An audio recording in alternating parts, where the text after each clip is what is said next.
오늘은 설교를 시작하면서 저의 장인 어른에 관한 이야기로 설교를 시작하려고 합니다.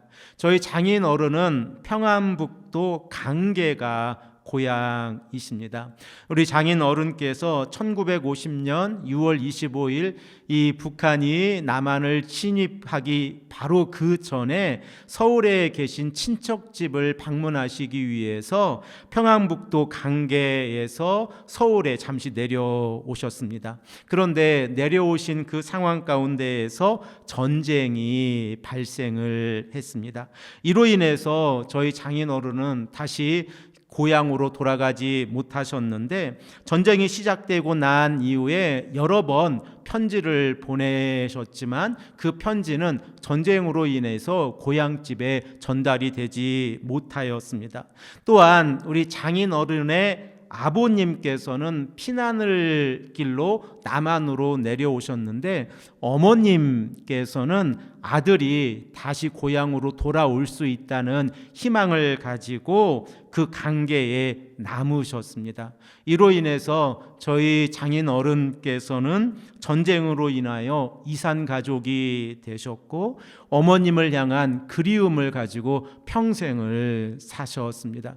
이렇게 전쟁이라고 하는 것이 이산 가족을 만들었을 때에 가족 안에, 그리고 한 사람으로서 이 땅을 살아가면서 부모님에 대한 그 그리움은 말로 표현할 수 없을 만큼 컸다고 하는 사실을 제가 저희 장인어른의 삶을 보면서 늘 느꼈습니다. 몇 해 전에 저희 아내가 장모님에 대한 그리움을 가지고 인터넷 플랫폼에 어머님의 마음이라고 하는, 우리가 너무나도 잘 알고 있는 노래를 녹음해서 업로드를 한 적이 있었습니다. 이 노래를 부르는 우리 아내의 모습을 제가 생각을 해보면, 두 눈을 꼭 감았다가 무덤덤한 얼굴로 마치 허공을 바라보면서 어머님에 대한 그리움을 가지고 이 노래를 불렀습니다. 이 노래를 부를 때에 저희 아내의 모습을 제가 보면 슬픔과, 그리고 또한 어머님을 먼저 하늘나라에 보내드린 이 그리움 가운데에서 이 노래를 부르는 모습을 바라보았습니다. 저는 아내가 부른 이 노래를 편집을 하면서 저희 장모님의 사진 2장을 이 노래 가운데에서 넣었습니다.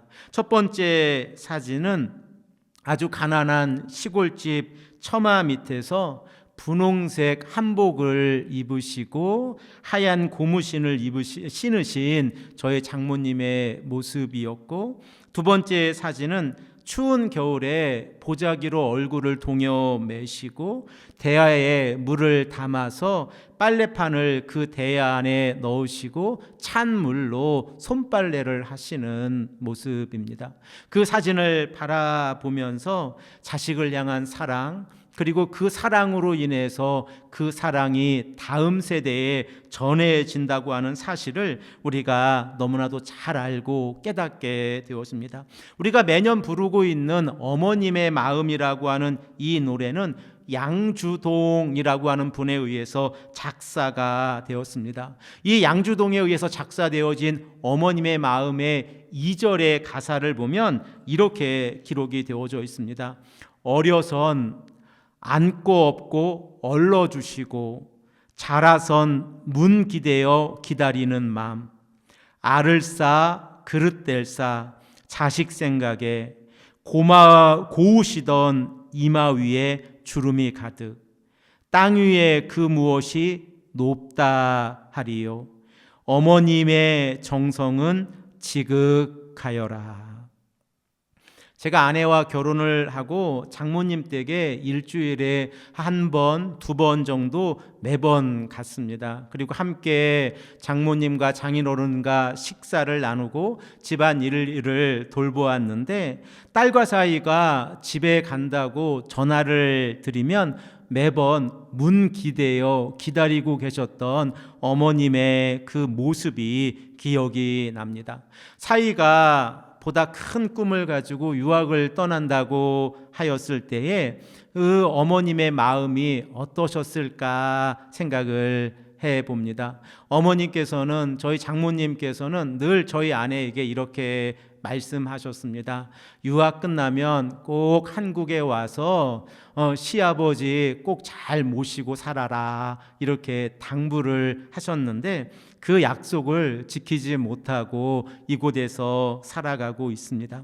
또한 저희 어머님의 마음을 생각을 해보면 아마도 억장이 무너지지 않으셨을까. 잘 살고 있었던 딸 사위 네가 미국으로 떠난다고 했을 때 그 마음이 어떠셨을까 생각을 해 봅니다. 오늘 성경 말씀을 우리가 함께 생각을 해 보기를 원하는데, 바울은 예수 그리스도를 믿음으로 고백하고 있는 가정 가운데에서 그 가정 안에서 부모님을 향하여 어떠한 마음의 자세를 가지고 살아가야 하는지에 관하여 우리에게 말씀을 하고 있습니다. 우리가 에베소서의 말씀을 읽어보면 에베소서 5장 1절의 말씀에서 여러분들은 사랑을 받은 자녀들답게 하나님을 본받는 자가 되십시오 라고 사도 바울이 에베소 교회에 권면을 하고 있습니다. 이러한 사랑의 관계 가운데에서 하나님의 사랑을 깨닫고 하나님의 거룩하심에 참여하는 모습 가운데에서 부모님을 공경하는 것은 너무나도 중요한 하나의 예가 되어진다는 사실을 우리가 생각해 볼 수 있습니다. 사랑하는 성도 여러분, 우리는 이 땅을 살아가면서 부모님을 공경한다는 것, 곧 부모님의 말씀에 순종하는 것이 얼마나 소중한지 오늘 말씀을 통하여 깨닫게 되어집니다. 에베소서 6장 1절의 말씀에서 사도 바울은 어떻게 에베소 교회에 권면합니까? 우리 다 함께 이 말씀을 한 목소리로 읽겠습니다. 자녀들아, 주 안에서 너희 부모에게 순종하라. 이것이 옳으니라. 바울은 에베소 교회를 향하여 자녀들아, 그리스도 안에서 부모에게 순종하라 라고 강조를 하고 있습니다.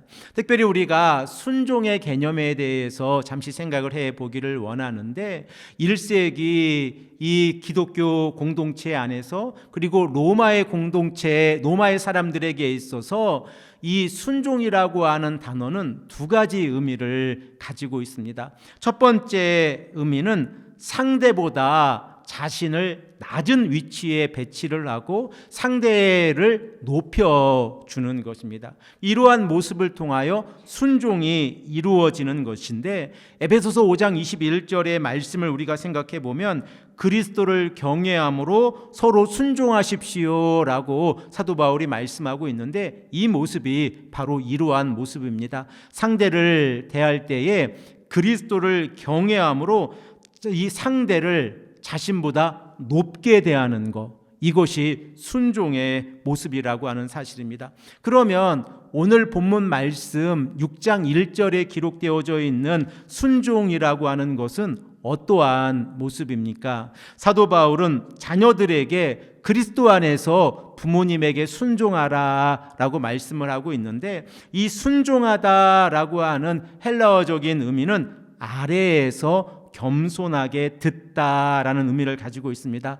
부모님께서 자녀들에게 이야기할 때에 높은 위치에서 부모님의 말을 판단하는 것이 아니라 부모님보다 낮은 자세로 겸손하게 부모님의 말씀을 먼저 듣고 그 말씀에 대해서 순종하라라고 말씀을 하고 있는 것입니다. 그리고 바울은 이러한 행동이 옳은 것이다 라고 말씀을 하고 있습니다. 옳다, 올바르다 라고 하는 것은 어떠한 의미를 가지고 있습니까? 첫 번째는 사회적으로 우리가 공동체 안에서 살아갈 때에 부모님의 말씀에 순종하는 것이 올바르다는 것입니다. 그리고 이렇게 올바른 행동을 할 때에 우리 기독교인들은 하나님의 사랑 안에서 공동체의 룰을 파괴하는 것이 아니라 공동체의 룰을 지키면서 부모님을 공경하는 모습으로 나아갈 수 있습니다.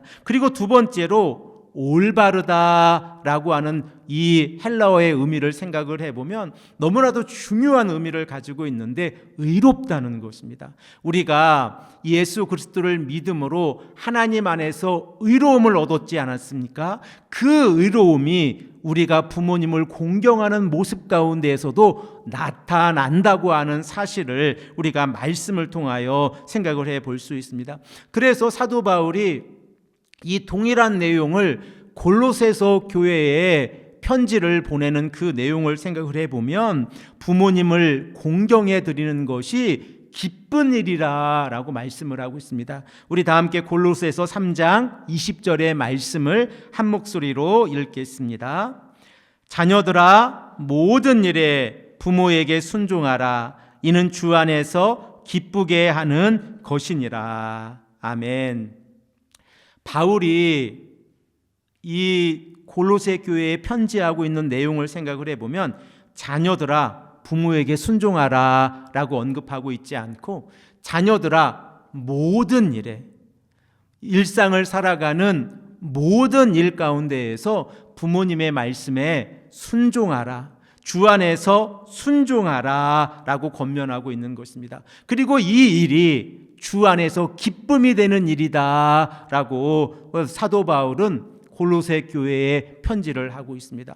그러면 우리들의 모습은 어떠합니까? 이 자리에 계신 우리 부모님들께서 자녀들을 대하실 때에 그리고 먼저 하나님의 나라에 보내들이신 부모님을 기억하며 우리가 나아갈 때에 우리가 부모님께 순종하고 그 말씀을 겸손히 듣는 것은 하나님 앞에서 의로운 삶을 살아가는 것이라는 것을 우리가 말씀을 통하여 생각을 해 볼 수 있습니다.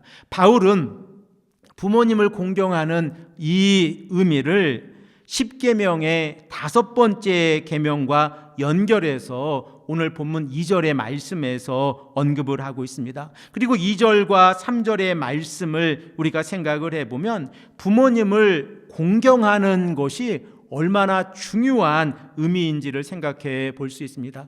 우리가 구약 성경을 읽다 보면 공경하다라는 이 표현이 많이 등장합니다. 그러면 공경의 대상은 누구입니까? 우리가 잘 알고 있듯이 여호와 하나님을 공경하라, 여호와 하나님을 공경하라, 경외하라 라고 성경은 지속적으로 우리에게 말씀을 합니다. 그런데 이 공경하다라고 하는 이 히브리어 동사가 사람에게도 사용이 되는 경우가 있습니다. 달리 말씀을 드리면 경외하라, 두렵고 그리고 높이 평가를 해드리라 라고 하는 그 의미가 단 하나의 경우에만 사용이 되어지는데 이 땅을 살아가는 모든 사람들에게 하나님께서 말씀하고 계신 그 내용을 우리가 생각을 해보면 부모님을 공경하라는 것입니다.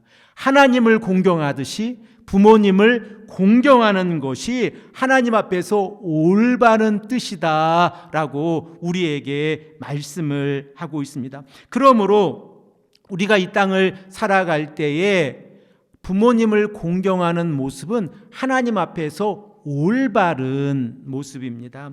레위기 19장의 말씀을 보면 10계명의 계명 가운데에서 제2계명에서 10계명의 내용을 가지고 거룩한 삶에 관하여 우리에게 말씀을 하고 있습니다. 하나님께서 우리에게 말씀하시는 거룩이라고 하는 것은 무엇입니까? 내가 거룩하니 언약의 백성들도 거룩하라, 거룩하게 살아가라 라고 말씀하고 있는 것입니다. 그러면 이 땅을 살아가는 자들이 거룩한 삶을 살아갈 때에 그 첫 번째 요구되어지는 사항이 무엇이라고 여러분들은 생각을 하고 계십니까? 우리 이 시간에 레위기 19장 2절에서 3절의 말씀을 한 목소리로 읽겠습니다. 레위기 19장 2절에서 3절입니다. 너는 이스라엘 자손의 온 회중에게 말하여 이르라. 너희는 거룩하라. 이는 나 여호와 너희 하나님이 거룩함이니라. 너희 각 사람은 부모를 경외하고 나의 안식일을 지키라. 나는 너희의 하나님 여호와니라. 아멘. 우리가 레위기 19장 2절과 3절의 말씀을 통하여 깨닫게 되어지는 것은 이 땅을 살아가는 모든 언약의 백성들은 하나님의 거룩을 본받아서 이 땅에서 거룩한 삶을 살아가야 합니다. 그러면 어떠한 삶이 거룩한 삶입니까? 그리고 가장 중요한 거룩은 어떠한 모습입니까? 레위기 19장 3절의 말씀을 보면 우리들의 눈을 의심하게 합니다.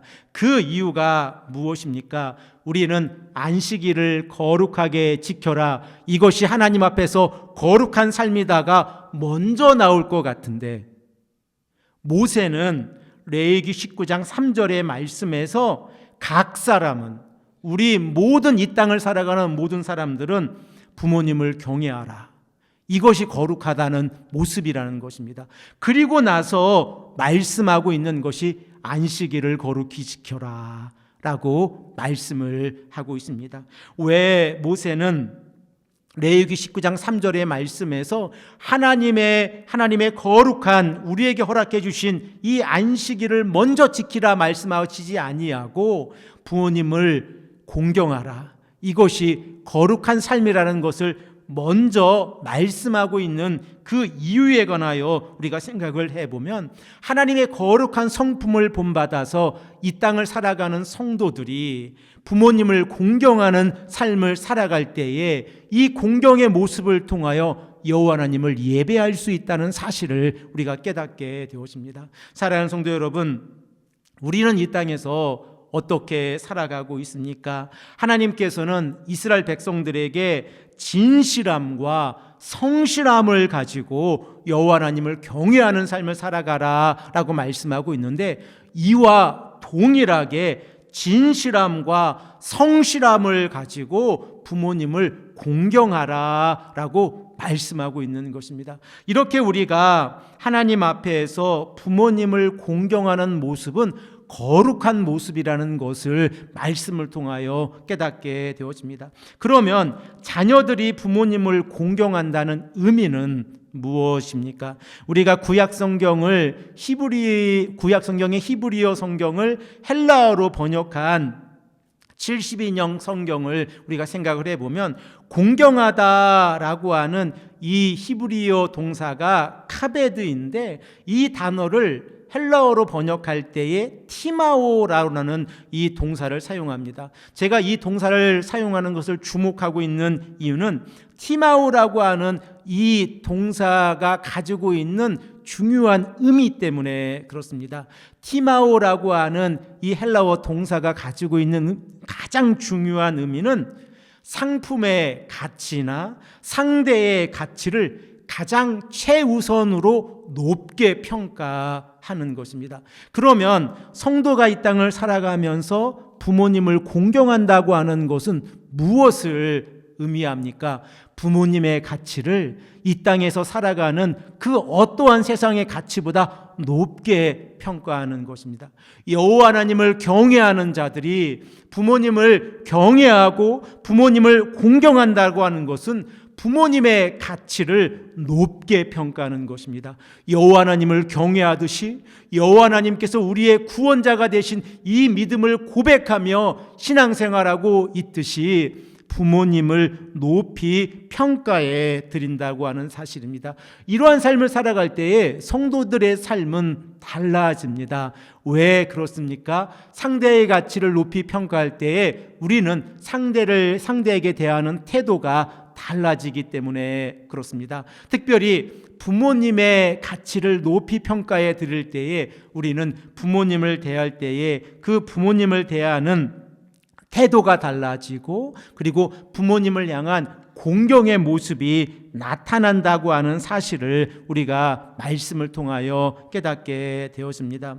저는 벌써 한국을 떠나서 외국 생활을 한 것이 20년 가까이 되어 갑니다. 그래서 오늘 제가 이 말씀을 준비하면서 하나님 앞에서 부모님을 공경하지 못하는 모습으로 살아가고 있는데, 이 말씀을 어떻게 전해야 될까라고 하는 고민이 아주 많이 있었습니다. 그리고 또한 이러한 모습 가운데에서 부모님과 멀리 떨어져서 살아셨던 우리 성도님들의 삶 또한 생각을 해보게 되었습니다. 일상의 삶 가운데에서 바쁘게 살아가다 보면 한국에 계신 부모님께 연락드리는 것도 어려울 때가 있고, 그리고 부모님을 기억하고 그리고 부모님께 안부를 묻는 것도 어려울 때가 있습니다. 그런데 우리들의 마음은 늘 부모님을 향한 마음이 있다고 하는 사실을 우리가 너무나도 잘 알고 있습니다. 제가 유학의 시간을 보내면서 잊지 않고 꼭 지켰던 원칙이 있는데, 그 원칙이 매주 토요일 저녁 6시가 되어지면 아버지와 전화를 하는 겁니다. 요즘에는 여러 가지 이 통신망이 잘 발달이 되어서 영상통화도 가능했는데, 유학의 초창기 시절에는 목소리만 들었습니다. 그렇게 목소리를 듣다가 이제 영상으로 일주일에 한 번씩 뵙게 되었습니다. 그런데 최근에 아버지께서 이제 그 질병으로 인해서 조금 어려움을 겪으시고 다시 회복되시고 난 이후에는 매일 전화를 드리고 있습니다. 그냥 시간이 되어지면 6시가 되면 한국 시간으로 아침 7시인데, 아침 7시면 아버지께서 운동을 다녀오셔서 식사를 하시고 약을 드시고 난 이후입니다. 그러면 그 시간에 전화를 드려서 그냥 어떤 말이든 합니다. 그리고 오늘도 잘 계시구나, 오늘도 병원 다녀오세요, 그리고 또 집안에 어떠한 일들, 그리고 또 아버지께서 연세를 들어가시면서 또 여러 가지 어려움들이 있지 않으십니까? 혼자 해결하실 수 없으신 일도 있으시고 또 나이 들으시면서 여러 가지 어려움도 있지 않으십니까? 그러면 자식된 입장에서 잔소리하게 됩니다. 근데 잔소리하는 모습 가운데에서 아버지께서 저에게 하시는 말씀이 있습니다. 너도 나이 들어봐라. 그러면 제가 할 말이 하나도 없습니다. 아버지, 아들이랑 통화하게 텔레비전 좀 끄세요. 리모컨이 없어. 좀 잘 찾아보시지요. 혹시 소파 밑에 들어갔나 좀 찾아보세요. 근데 못 찾으십니다. 그러면 텔레비전 소리를 들으면서 영상 통화하는 게 이게 쉽지가 않습니다. 음성이 더 많이 들어옵니다. 아버지, 그 리모컨 좀 잘 찾아보세요. 그러면 못 찾으십니다. 그러면 제가 잘 말씀을 드려야 되는데 그러지 않지 않습니까? 자식들 입장에서 보면 아이고 이거 왜 그러신가 라고 서운하기도 하고, 그리고 이것도 못하시나 이런 모습도 생각나지 않습니까? 그러면 자꾸 목소리가 높아집니다. 그러면 아버지께서 한 말씀 하십니다. 너도 나이 들어봐라. 그러면 제가 할 말이 하나도 없습니다. 사랑하는 성도 여러분, 이 땅을 살아가는 우리에게, 특별히 이민 생활을 하고 있는 우리에게 부모님을 공경하는 것은 너무나도 어려운 주제입니다.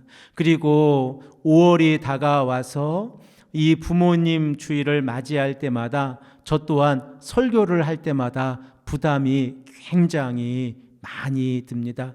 저 또한 부모님께 효도하지 못하는데 성도님들에게 부모님께 효도해야 합니다. 부모님의 뜻을 잘 받아들여야 합니다.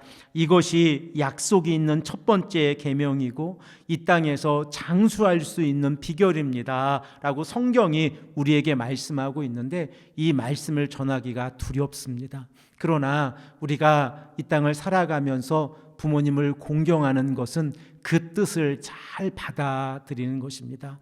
우리 자녀들 또한 부모님을 공경한다는 그 의미가 무엇인가를 잘 깨닫고 그 말씀에 순종하기를 원합니다. 에베소서 6장 2절과 3절에 어떻게 말씀하고 있습니까? 이 말씀 또한 우리가 한 목소리로 읽겠습니다. 내 아버지와 어머니를 공경하라. 이것은 약속이 있는 첫 계명이니 이로써 내가 잘되고 땅에서 장수하리라. 만일 우리가 구약시대에 살고 있어서 부모님께 불효를 한다고 하면 단명을 했을 것입니다. 왜냐하면 구약의 율법이 부모님의 말씀에 순종하지 아니하는 자들을 죽음으로 다스리고 있기 때문에 그렇습니다. 그러나 우리가 현대를 살아가고 있는 이 시점에서 부모님을 공경하는 모습이 우리들의 삶의 일상의 삶이 되는 것이 아니라 때로는 아주 특별한 모습으로 다가올 때가 있습니다. 이곳 토론토 지역에서도 이제 어르신들께서 나이가 들어가시면서 시니어 홈에 들어가시는 분들이 많이 계십니다. 그분들의 이야기를 종종 듣다 보면 때로는 너무나도 마음이 아프고 그리고 가슴이 너무나도 뭉클할 때가 많이 있습니다. 하나님께서 주신 생명인데 죽음을 기다리면서 살아가는 삶이 얼마나 슬픈 삶입니까? 그러므로 우리가 부모님을 공경하고 우리 주변에 계신 어르신들을 잘 대접해 드리는 것은 하나님께서 우리에게 말씀하시는 그 의미가 무엇을 의미하고 있는지를 우리에게 말씀하고 있는 것입니다. 저 또한 나이가 들어갈 테이고 우리 자녀들 또한 나이가 들어갈 것입니다. 저도 짤막한 저의 인생을 살아가면서 45쯤 넘어가기 전까지는 나이 들어가는 걸 몰랐습니다. 그냥 젊은 줄 알았습니다. 그런데 50이 조금 넘어가니까 나이 들어가는 게 조금 무엇인지 알겠습니다. 그리고 부모님을 공경하는 것이 무엇인지 조금 알겠습니다. 그런데 그렇게 잘 못합니다. 우리가 하나님께서 우리에게 말씀하시는 그 의미가 무엇인가를 생각하고 오늘 어버이 주일 특별히 아주 기쁜 날이지 않습니까? 우리 자녀들과 행복한 시간 되시기 바랍니다. 우리 자녀들에게 덕담해 주시고 그들을 축복해 주시고 우리가 이 땅을 살아가면서 부모님께 순종하고 그 말씀을 순종하는 것을 여호와 하나님께 하듯 하는 것이 하나님의 뜻이라고 하는 사실을 우리 자녀들에게도 말해주기를 소망합니다. 그리고 우리가 그렇게 살아가기를 소망합니다. 사랑하는 성도 여러분, 부모님을 공경하는 것이 거룩의 시작이라는 것이 얼마나 중요한 하나님의 말씀입니까?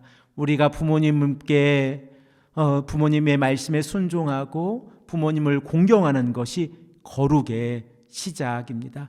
이 땅에서 거룩한 삶을 살아가는 온 성도님들의 가정마다 이 은혜가 가득 차고 넘치시기를 간절히 축복합니다. 함께 기도드리겠습니다.